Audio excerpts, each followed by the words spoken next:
Management development অথরিটির উদ্যোক্তা সৃষ্টি ও দক্ষতা উন্নয়ন প্রকল্প।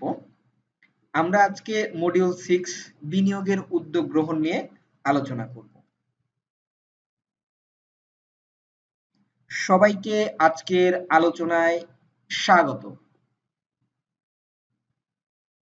আজকে ট্রেনার হিসাবে আমি মোহাম্মদ তারিকুল ইসলাম। আমার পরিচয় দিয়ে আমার আজকের আলোচনা শুরু করছি। আমি chartered accountant course completed, partly qualified. আমি income tax practitioner, VAT and tax specialist হিসেবে।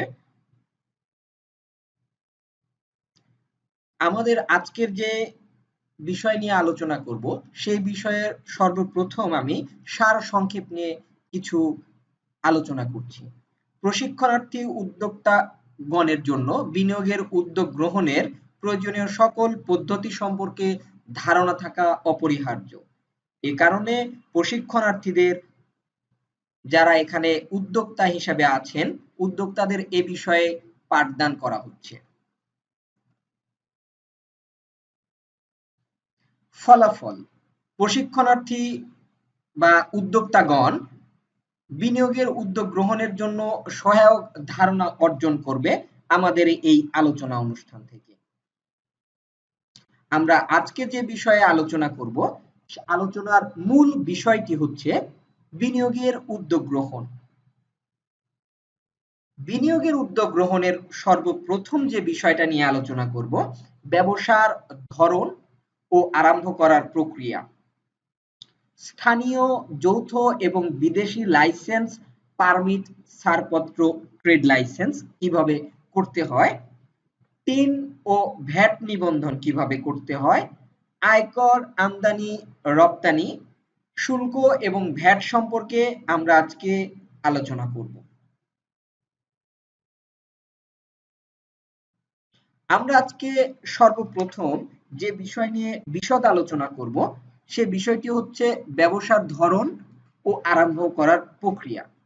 ব্যবসা কত ধরনের হতে পারে? ব্যবসা 4 ধরনের: সোল প্রোপাইটরশিপ, পার্টনারশিপ, কর্পোরেশন, কোঅপারেটিভ। অর্থাৎ এক মালিকানা ব্যবসা, অংশীদারি ব্যবসা, কোম্পানি, সমবায় সমিতি।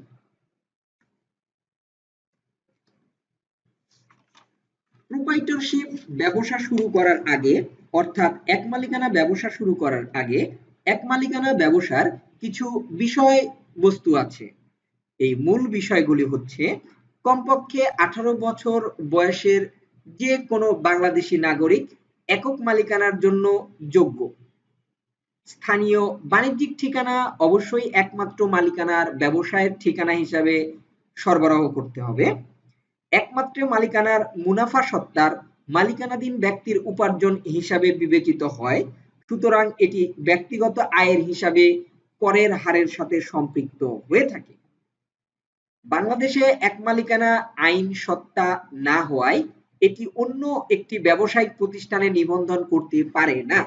কিন্তু বাংলাদেশ গণপ্রজাতন্ত্রী সরকার কিছুদিন আগে বাংলাদেশ এক মালিকানা আইন সত্তার অনুমোদন দিয়েছেন। অনুমোদনের ফলে একক মালিকানা ব্যবসা প্রতিষ্ঠানে নিবন্ধন করতে পারবেন। একমাত্র মালিকানাধীন তাদের অ্যাকাউন্টগুলির নিরপেক্ষণের প্রয়োজন নেই, কারণ কোনো লাভ ব্যক্তিগত কর হিসাবে নেওয়া হবে। ট্রেড লাইসেন্স হলো স্বত্বাধিকারের জন্য প্রাথমিক প্রয়োজনীয়তা। ট্রেড লাইসেন্সের বার্ষিক পুনর্নবায়ন করা প্রয়োজন। প্রোপাইটরশিপ বা এক মালিকানা ব্যবসায় নিবন্ধনের জন্য নিম্নলিখিত নথি অথবা তথ্যের প্রয়োজন: বাংলায় প্রস্তাবিত ব্যবসায়ের নাম, প্রধান কার্যকলাপের বিবরণ, বাণিজ্যিক ক্ষেত্রে প্রস্তাবিত ব্যবসার জন্য স্থানীয় ব্যবসায়ের ঠিকানা, অফিসের ঠিকানার জন্য ইজারা বা ভাড়া চুক্তি বা শিরোনাম চুক্তি, মালিকের জাতীয় পরিচয়পত্রের অনুলিপি। প্রোপ্রাইটরশিপ বা এক মালিকানা ব্যবসা শুরু করার পদ্ধতি। বাংলাদেশ ব্যবসায়ের জন্য একটি নাম চয়ন করতে হবে। ব্যবসা শুরু করার জন্য একটি বাণিজ্যিক স্থান ভাড়া, স্থানীয় সরকার অথবা সিটি কর্পোরেশন অথবা ইউনিয়ন পরিষদ থেকে ট্রেড লাইসেন্সের আবেদনপত্র সংগ্রহ।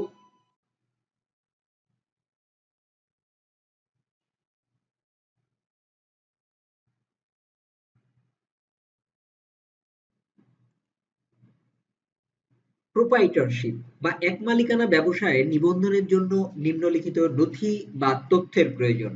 বাংলায় প্রস্তাবিত ব্যবসায়ের নাম, প্রধান ক্রিয়াকলাপের বিবরণ, বাণিজ্যিক ক্ষেত্রে প্রস্তাবিত ব্যবসায়ের জন্য স্থানীয় ব্যবসায়িক ঠিকানা, অফিসের জন্য ইজারা বা ভাড়া চুক্তি বা শিরোনাম চুক্তি, মালিকের জাতীয় আইডির অনুলিপি। প্রোপ্রাইটরশিপ বা এক মালিকানাধীন ব্যবসা শুরু করার পদ্ধতি। বাংলাদেশের ব্যবসায়ের জন্য একটি নাম চয়ন করুন। ব্যবসা শুরু করার জন্য একটি বাণিজ্যিক স্থান ভাড়া, স্থানীয় সরকার অথবা সিটি কর্পোরেশন অথবা ইউনিয়ন পরিষদ থেকে ট্রেড লাইসেন্সের আবেদন ফর্ম গ্রহণ এবং পূরণ, আবেদনপত্র জমা এবং একটি ট্রেড লাইসেন্স প্রাপ্তি। ই-টিন প্রশংসাপত্রের জন্য অথবা ই-টিন নাম্বারের জন্য আবেদন করুন। ব্যবসায়ের নামে একটি ব্যাংক অ্যাকাউন্ট খুলুন। পার্টনারশিপ। পার্টনারশিপ ব্যবসা শুরু করার প্রয়োজনীয় কাগজপত্র।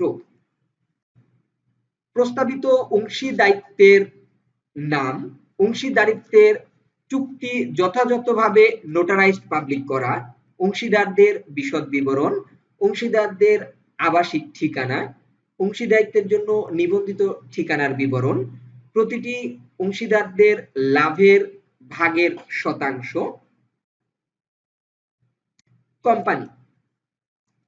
কোম্পানি দুই ধরনের হয়ে থাকে, একটি limited company, private limited company এবং একটি পাবলিক লিমিটেড কোম্পানি। লিমিটেড কোম্পানির তিনটা মূল বিষয়বস্তু নিয়ে আমরা এখন আলোচনা করব। শেয়ার হোল্ডারদের সংখ্যা, শেয়ার হস্তান্তর, বন্ড ও ডিবেঞ্চার।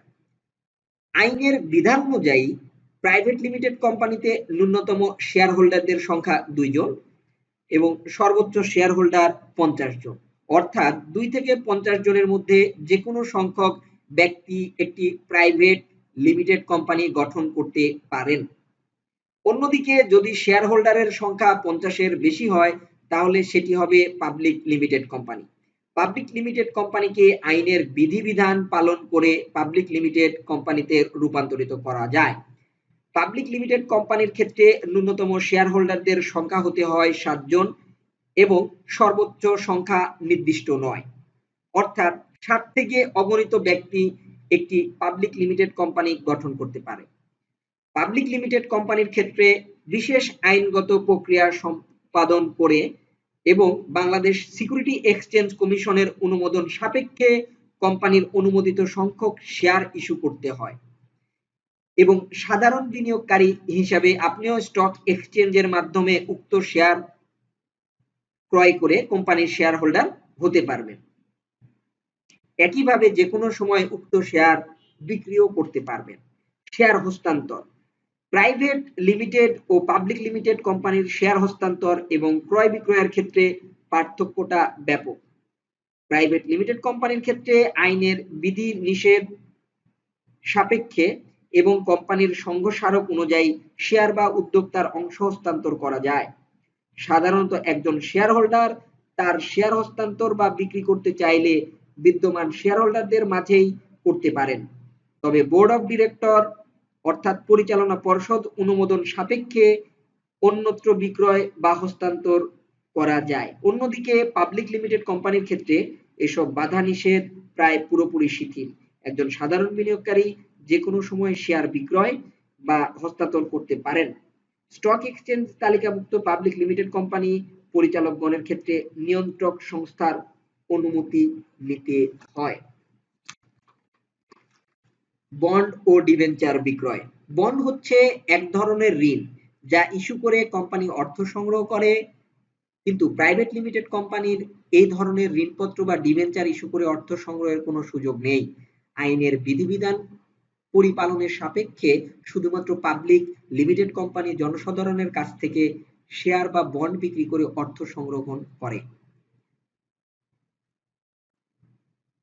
আমরা এখন যে বিষয় নিয়ে আলোচনা করব, লিমিটেড কোম্পানি গঠনের প্রয়োজনীয় কাগজপত্র। একটি লিমিটেড কোম্পানি গঠন করতে গেলে প্রথমে কোম্পানির নাম, সংঘবিধি ও সংঘ স্মারক, শেয়ার হোল্ডারদের আয় বিবরণী, পরিচালক বিবরণী, নিবন্ধিত ঠিকানা, সংরক্ষিত ফর্ম 8, ফর্ম 12 এর প্রয়োজন পড়ে, বিদেশি শেয়ার হোল্ডার এবং পরিচালকগণের পাসপোর্টের অনুলিপি প্রয়োজন। এখন আমরা জানবো ট্রেড লাইসেন্স আইনি বৈধতার বাইরেও যেসব কাজে লাগে। ব্যাংক ঋণ নিতে, ব্যবসা প্রতিষ্ঠানের নামে ব্যাংক অ্যাকাউন্ট খুলতে, ব্যবসা সংক্রান্ত কাজে ব্যবসায়ীদের বিদেশ যেতে হলে, ব্যবসায়িক অ্যাসোসিয়েশনের সদস্য হতে হলে, ভ্যাট ও টিনের জন্য ট্রেড লাইসেন্স অপরিহার্য। ট্রেড লাইসেন্স করতে প্রয়োজনীয় কাগজপত্র: জাতীয় পরিচয়পত্রের কপি, ট্যাক্স আইডেন্টিফিকেশন সার্টিফিকেট, বাড়ির ইউটিলিটি বিলের কপি, যে বাড়িতে ব্যবসা পরিচালনা করছেন তার হোল্ডিং ট্যাক্স হালনাগাদকরণের রসিদ, প্রতিষ্ঠান বা কোম্পানি লিমিটেড হলে মেমোরেন্ডাম অফ আর্টিকেলস ও সার্টিফিকেট অফ ইনকর্পোরেশন দিতে হবে। আর পার্টনারশিপ ব্যবসার ক্ষেত্রে পার্টনারশিপ ডিডের কপি দিতে হবে। যদি কারখানা দিতে চান, প্রস্তাবিত প্রতিষ্ঠান, কারখানা বা কোম্পানি পার্শ্ববর্তী অবস্থান বা স্থাপনার নকশা সহ ওই প্রতিষ্ঠান বা স্থাপনার মালিকের অনাপত্তিনামাও দাখিল করতে হবে। শিল্প প্রতিষ্ঠানের ক্ষেত্রে উপরের সব দলিলের সঙ্গে পরিবেশ সংক্রান্ত অনাপত্তিপত্র, প্রতিষ্ঠানের অবস্থান চিহ্নিত মানচিত্র ও অগ্নি নির্বাপন প্রতি সংক্রান্ত প্রত্যয়নপত্র দিতে হবে। ট্রেড লাইসেন্স করতে প্রয়োজনীয় কাগজপত্র আমরা আরো দেখি, আমাদের আরো কি কি প্রয়োজন পড়ে। ক্লিনিক বা ব্যক্তিগত হাসপাতালের ক্ষেত্রে স্বাস্থ্য অধিদপ্তর মহাপরিচালকের অনুমতিপত্র, ছাপাখানা ও আবাসিক হোটেলের ক্ষেত্রে ডেপুটি কমিশনারের অনুমতিপত্র, রিক্রুটিং এজেন্সি জন্য মানব সম্পদ রপ্তানি ব্যুরো কর্তৃক প্রদত্ত লাইসেন্স, অস্ত্র ও গোলাবারুদের জন্য অস্ত্রের লাইসেন্স, ট্রাভেল এজেন্সির ক্ষেত্রে সিভিল এভিয়েশনের অনুমতিপত্র, সিএনজি স্টেশন বা দাহ্য পদার্থের ক্ষেত্রে বিস্ফোরক অধিদপ্তর বা ফায়ার সার্ভিস ও পরিবেশ অধিদপ্তরের ছাড়পত্রের প্রয়োজন। ট্রেড লাইসেন্স যেখান থেকে করা যাবে: ইউনিয়ন পরিষদ, পৌরসভা অথবা সিটি কর্পোরেশন। টিন সার্টিফিকেট করার পদ্ধতি: www.incometax.gov.bd/registration/ এই ওয়েবসাইটের মাধ্যমে আমরা আমাদের ট্যাক্স আইডেন্টিফিকেশন নাম্বার করতে পারি। প্রথম ধাপ, সাইটে গিয়ে রেজিস্টার বাটনে ক্লিক করে রেজিস্টার করতে হবে। দ্বিতীয় ধাপ, ইটিন অ্যাক্টিভেশন পেজে ক্লিক করে অ্যাক্টিভ করতে হবে। ভ্যাট রেজিস্ট্রেশন যাদের জন্য বাধ্যতামূলক: করযোগ্য উৎপাদনকারী বার্ষিক টার্নওভার 60 লক্ষ টাকা, করযোগ্য পণ্য প্রদানকারী বার্ষিক টার্নওভার 60 লাখ টাকা, আমদানিকারক, রপ্তানিকারক, ব্যবসায়ী, পরিবেশক, খুচরা ও পাইকারি বিক্রেতা সকল ব্যবসায়ীদের জন্য ভ্যাট রেজিস্ট্রেশন অত্যন্ত গুরুত্বপূর্ণ এবং বাধ্যতামূলক। ভ্যাট রেজিস্ট্রেশনের প্রয়োজনীয় কাগজপত্র: সঠিক ও নির্ভুল মূল্য সংযোজন কর নিবন্ধনের আবেদনপত্র ফর্ম গ্রহণ, নবায়নকৃত ট্রেড লাইসেন্সের সত্যায়িত ফটোকপি, জাতীয় পরিচয়পত্রের সত্যায়িত ফটোকপি, টিআইএন সার্টিফিকেটের সত্যায়িত ফটোকপি, মালিক অথবা ব্যবস্থাপনা পরিচালকের পাসপোর্ট সাইজের 2 কপি সত্যায়িত ছবি, আমদানিকারকের ক্ষেত্রে নবায়নকৃত আইআরসি এর সত্যায়িত ফটোকপি, রপ্তানিকারকের ক্ষেত্রে নবায়নকৃত ইআরসি এর সত্যায়িত ফটোকপি, পণ্য উৎপাদনকারীর ক্ষেত্রে মূসক 7 এর উল্লেখযোগ্য তথ্য, ব্লুপ্রিন্ট, প্লটের বর্ণনা, যন্ত্রপাতির বর্ণনা, উৎপাদিত পণ্য ও ও ব্যবহৃত উপকরণ সম্পর্কে ঘোষণা ইত্যাদি, ব্যাংক অ্যাকাউন্ট সম্পর্কে সংশ্লিষ্ট ব্যাংকের প্রত্যয়নপত্র অথবা প্রত্যয়নপত্রের সত্যায়িত কপি, লিমিটেড কোম্পানির জন্য memorandum of articles, association of articles এবং সার্টিফিকেট অব ইনকর্পোরেশন, পার্টনারশিপ, ব্যবসার ক্ষেত্রে অংশীদারিত্বের চুক্তিপত্র, জমির অথবা বাড়ির অথবা ভবনের অথবা প্রাঙ্গণের মালিকানা বা ভাড়া সংক্রান্ত কাগজপত্র, ছাড়পত্র বা পারমিট প্রণয়নকল্পে প্রণীত আইন। এ বিষয়ে আমরা সহায়তা নিতে পারবো আঞ্চলিক কেন্দ্র, ওয়ান স্টপ সার্ভিসের সুবিধা গ্রহণ করতে পারবো এবং এই ওয়ান স্টপ সার্ভিসের সুবিধার জন্য কিছু জবাবদিহিতা আছে সে বিষয়ে আমরা জানতে পারব। আমদানি ও রপ্তানির উদ্দেশ্য। আমদানি ও রপ্তানির উদ্দেশ্য প্রথমত বৈদেশিক বিক্রয় বাড়ানো, সম্পদের আহরণ, কাঁচামাল ও বিক্রয় এর উৎসের বিকেন্দ্রীকরণ। আমদানি প্রণালী। আমদানি অনুমতিপত্র সংগ্রহ, তথ্যাদি অনুসন্ধান, ফরমায়েশ প্রদান, বৈদেশিক মুদ্রা সংগ্রহ, প্রত্যয়নপত্র খোলা, বিনিময় হার নির্ধারণ, পণ্য প্রেরণের সংবাদ প্রাপ্তি, বিল প্রাপ্তি, বিল পরিশোধ ও দলিলপত্রাদি সংগ্রহ, শুল্ক বিষয়ক আনুষ্ঠানিকতা সম্পূর্ণ, পণ্য খালাস, লেনদেন পরিসমাপ্তি। রপ্তানি প্রণালীর ক্ষেত্রে ফরমায়েশ প্রাপ্তি, ফরমায়েশ গ্রহণ, প্রত্যয়নপত্র খোলার নির্দেশনা, বিনিময়ে হার নির্ধারণ, সরকারের অনুমতিপত্র সংগ্রহ, পণ্য সংগ্রহ, জাহাজ ভাড়ার চুক্তি সম্পাদন, পণ্যের বীমাকরণ, শুল্ক সংক্রান্ত আনুষ্ঠানিকতা, জাহাজের মাল বোঝাই, পণ্য প্রেরণের সংবাদ প্রেরণ প্রাপ্তি, দলিলপত্র তৈরি ও প্রেরণ, মূল্য প্রাপ্তি, লেনদেন পরিসমাপ্তি। এভাবেই আমি আমার আয়করে আমদানি রপ্তানি প্রণালী গুলা সম্পূর্ণ করব। আয়কর। আয়কর অফিসারদের ধারাবাহিক পদবি: জাতীয় রাজস্ব বোর্ড, কর কমিশনারের প্রধান কমিশনার, মহাপরিচালক, পরিদর্শক কর, কর কমিশনার আপিল, কর কমিশনার বৃহৎ করদাতা ইউনিট, মহাপরিচালক প্রশিক্ষণ, মহাপরিচালক সেন্ট্রাল ইন্টেলিজেন্সি সেল, কর কমিশনারগণ, অতিরিক্ত কমিশনার ট্যাক্স আবেদন অথবা পরিদর্শন, করের যুগ্ম কমিশনার আবেদন অথবা পরিদর্শন, জেলা প্রশাসকগণ, কর ট্যাক্স রিকভারি অফিসার, সহকারী কমিশনার, করের অতিরিক্ত সহকারী কমিশনার এবং কর পরিদর্শকগণ। কর হিসাব। প্রতি বছর বাংলাদেশের আইন অনুযায়ী করের ট্যাক্সের স্লট বা হিসাব নিকাশের পরিবর্তন আসে। 2020-21 অর্থ বছরের কর আয়কর প্রদানের ক্ষেত্রে তার হিসাব নিকাশ। প্রথম একজন পুরুষ মানুষ হিসাবে 3 লাখ টাকা পর্যন্ত ইনকাম হলে তাকে নিল দিতে হবে। পরের 1 লাখ টাকা উপর 5% হারে, পরের 3 লাখ টাকা 10% হারে, পরের 4 লাখ টাকা 15% হারে এবং পরের 5 লাখ টাকা 20% হারে প্রদান করতে হবে।